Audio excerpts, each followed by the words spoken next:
Good evening. I'm Rebecca Highbottom, and this is the Red Lipstick Republic fake news broadcast, where we do our best to bring you all the fake news, conspiracy theories, and rumors we can scavenge. Basically, we are your geopolitical soap opera reporters. We take utmost care in following the most reputable sources such as Twitter, Snapchat, Facebook, and let's not forget YouTube, where we meet. Fact-checking is not necessary, as this broadcast only reports on certified fake news. We are here for your entertainment, not to actually make you smarter. Who'd want that, right? Should you be inclined to come visit us again, please support us by clicking on the like and subscribe button. As you probably know, you vote with your clicks, so please click on us. And without further ado, let's get to our story. Buckle up, Dorothy. Tonight's broadcast is falling down a rabbit hole just too deep to follow in a straight line. So hang on tight. This is about to get real weird. Our favorite kind of story. And hopefully you'll keep up and stay with us. With the rise of vegetarianism and veganism popularity, or rather the push to that movement by the big media tech companies, more and more people are feeling compelled or perhaps guilted into at least trying this absurd way of torturing one's body and health. I'm sorry, that kind of came across like an opinion. My bad. It's actually a fact. Glad we got that out of the way. If you're still with us, let's continue, shall we? Believe it or not, we as Homo sapiens, you and I are the Homo sapiens, have dead animal all over our evolutionary history. I don't mean we kill animals for sport, although that is true in part, sadly. Instead, it is widely known that our brain evolution occurred as a direct result of consumption of meat. Early on, we as a species lived off of approximately 80% gathered food and 20% of hunted game. Meat eating allowed our human brains to grow at a rate and to a size much larger than other species. Perhaps we are in this mess because we forgot how to actually use our said brains. No? Science has found over and over that the human brains evolved the fastest during the periods where Homo sapiens ate very large amounts of meat in combination with a plant-based and berry and nut diet. Like anything in excess, meat in our current and primarily sedentary society, look at me, I'm sitting here while talking to you, has in fact been linked to diabetes and cancer. But let's be real. What doesn't cause cancer today, honestly? Why is meat so vital to be in our diet? Well, for starters, it is an energy and nutrients dense piece of food. As you may or may not know, intelligence is expensive. The brain devours 20% of our daily calories, but only accounts for 2% of our body weight. Huh, that's kind of cool to know. Fun facts. So, you see, my friends, meat is one-stop shopping for our fats, amino acids, vitamins, minerals, all the things that our brain requires to work at optimal firing power. Think about it like this. Coke, I'm speaking of the drink variety, of course, gives you a kick of energy because of all the sugar it has. But Red Bull, on the other hand, gives you wings, or that's what they promise. Perhaps that isn't the most of eloquent analogies, but you get my idea. Although an only plant-based diet can keep you alive, eating meat in the diet keeps you vital and strong. Now, why would anyone want not to keep you strong and vital? In contrast, why would anyone want to keep or make the society populace less intelligently sharp? Don't ask me. I don't have the answers. I'm just asking the questions. We have long heard the vegan and vegetarian arguments from the mainstream media pundits on how eradicating meat from our diet is essential to save our mama, aka planet Earth. As you can appreciate, this angle has been written and reported about to a nauseating oblivion. Tonight we are going to go down a path less traveled. We are going to explore the why in the movement to eliminate meat within our society. For an important, consideration, if you think for a moment that the rich and famous that are actively promoting this movement will adopt this obviously insane proposal themselves, you, my friends, are naive, or worse, you're foolish.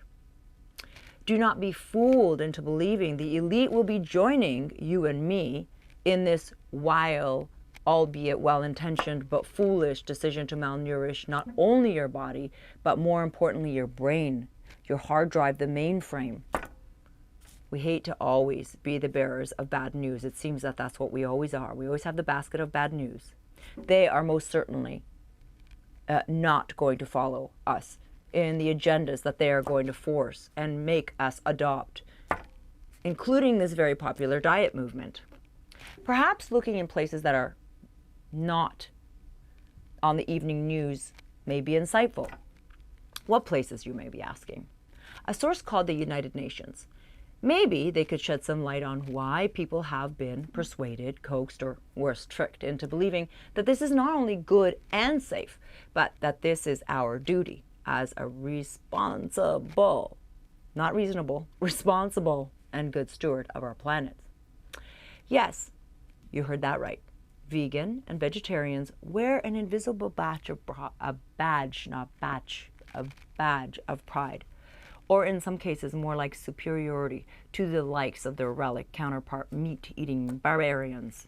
Today, the mainstream media reveres and celebrates these brave vegans and vegetarian warriors on their airways and all associated social media platforms in support of this great diet that will save the planet. Before all the vegans and vegetarians alike start to throw a tantrum, pardon me, or tomatoes at us, that we're being mean, like we're not trying to be mean, honestly.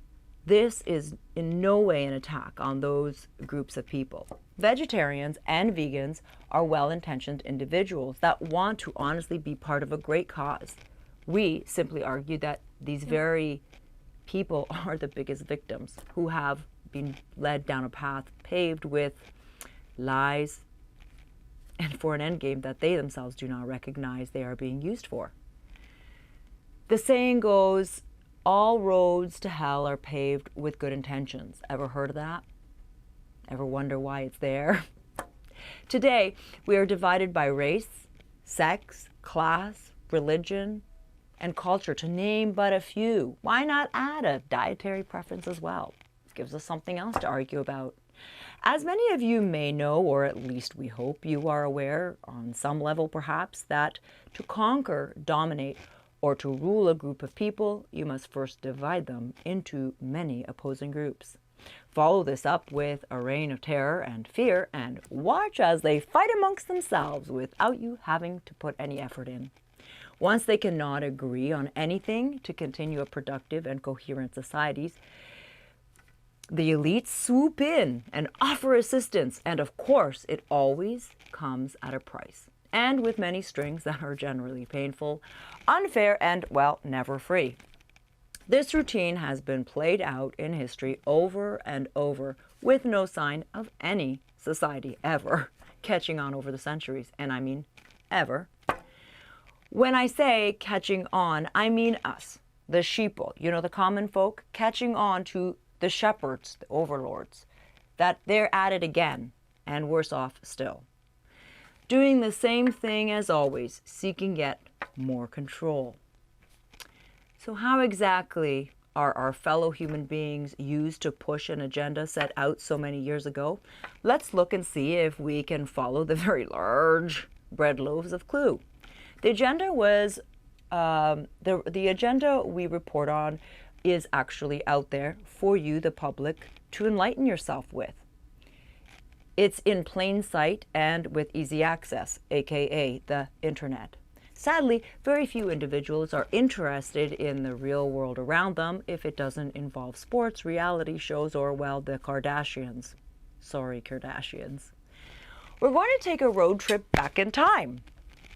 What if we told you that the plan to eliminate consumption of animal products was realized and officially put into a formal world business-like plan in 1992 at the Earth Summit, a global movement that is known as United Nations, and their agenda for the 21st century, where the Secretary General at the time addressed the gathering at the summit, where he said the following: Current lifestyles and consumption patterns of the affluent middle class, meaning you and me, gentlemen, ladies and gentlemen, involving high meat intake, use of fossil fuels, appliances, home and work air conditioner, and sustainable or suburban households, pardon me, are not sustainable. Are not sustainable, ladies and gentlemen, for those hard of hearing. Firstly, this, we might remind you, occurred in 1992, some time ago. For those hard of hearing, meat is not the only thing on the table that is considered unsustainable for the affluent middle class, rather. For this broadcast, however, we will focus only on the meat and animal product portion. Of course, we will dive into the other unsustainables at a later broadcast, we promise. At the meeting, they continued by saying a global shift towards a vegan diet is vital, ladies and gentlemen, to save the world from hunger, fuel poverty, I don't know what that is, and worse, impact of climate change. Who knew that last night's keg steak dinner is causing such a devastating effect on not only your wallet, but poverty and the earth as a whole? They go on to say that the global population surges towards a predicted 9.1 billion by 2050. Westerners' taste for a diet rich in meat and dairy products are unsustainable, they said. Did you know or have any idea? Really, did you? Moreover, impact from agriculture are expected to increase substantially due to the result of higher consumption of animal products. Unlike fossil fuels, it is difficult to look for alternatives. Notice, not impossible. But we'll get to that. People have to eat, they recognize. At least they agree on that. They go on.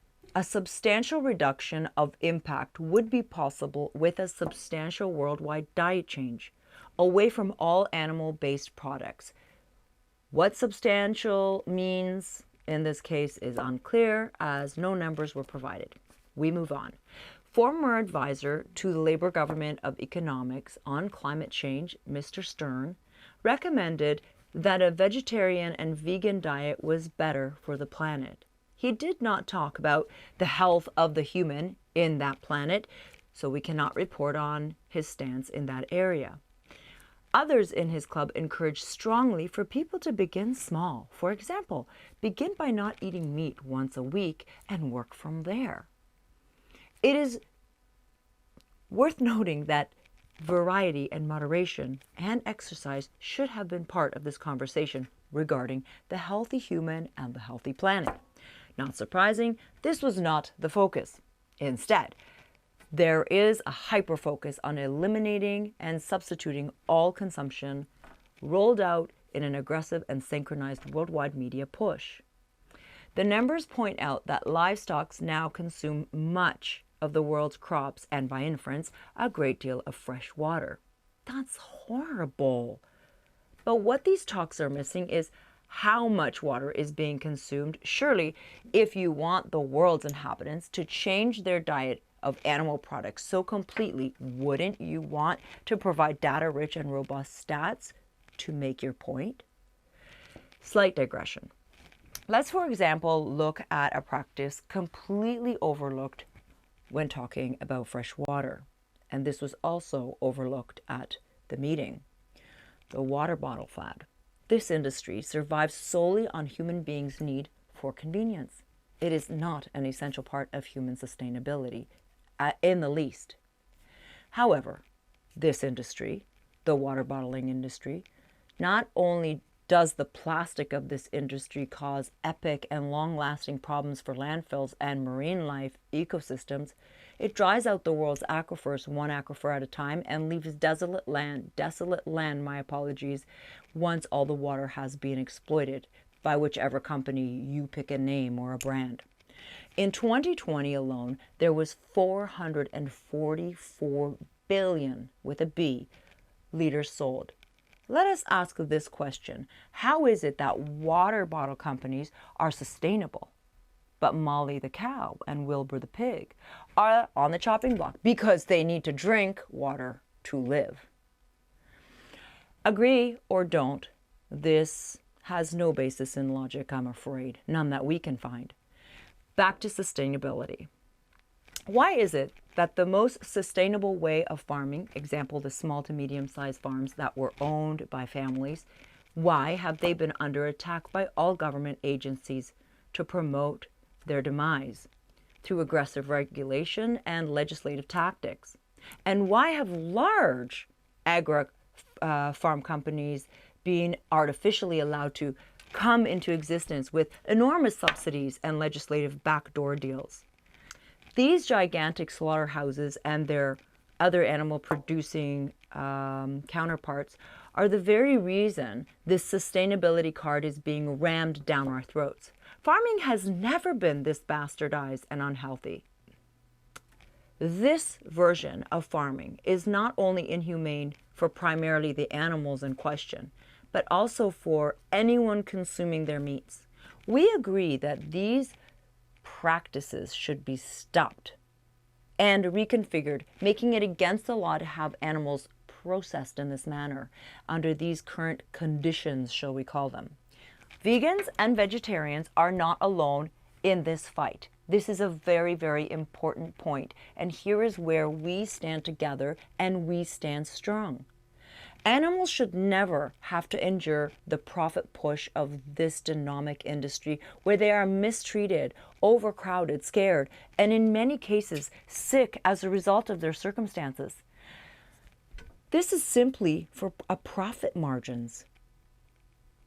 These mega corporations should be dismantled and farming should be brought back to the dignified industry that it deserves and it once was.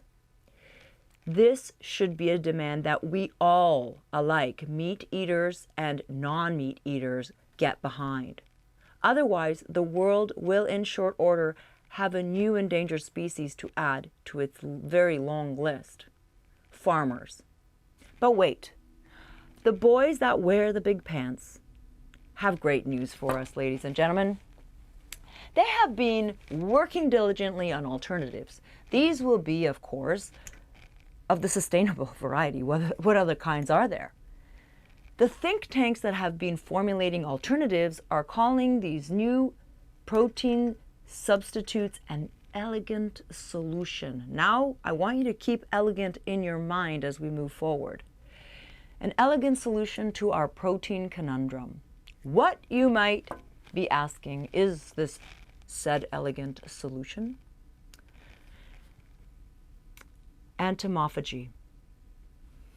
Yes, you heard me correctly. Entomophagy. And for you out there who may not know what entomophagy is, it's eating bugs. That's right, eating bugs. As early as 2008, there have been an interest in how to convince the world's public that bug eating is not only safe for you, but more importantly, of course, for the planet.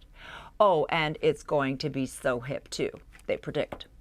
Experts boast insects are full of protein-rich and essential micronutrients, such as iron and zinc. They don't need much space, as their livestock counterparts do, and they emit less greenhouse gases. Oh, and let's not forget, they save the sky-high feed conversion rate. So for 1 kilogram of feed, it yields 12 times more edible crickets proteins than beef protein. That's wonderful, right? I don't think I'm going to go to a cricket store to eat one of those anytime soon, but you can. Wait, this is a gift that keeps on giving, my friends. Many species of these insects are drought resistant, just in case you were wondering, and may require less water than cows, pigs, and poultry together. How do you like them apples? Gosh, I'm so relieved that this news is fake. Otherwise, I would be freaking out and this would be insane, right? Ew. We would like to wrap up with the acknowledgement that there are many countries in Asia and some parts of Africa that consume these critters. However, that is in large part a result of these countries' population size and their economic situations that have forced them into these alternative food subsidies for their diets.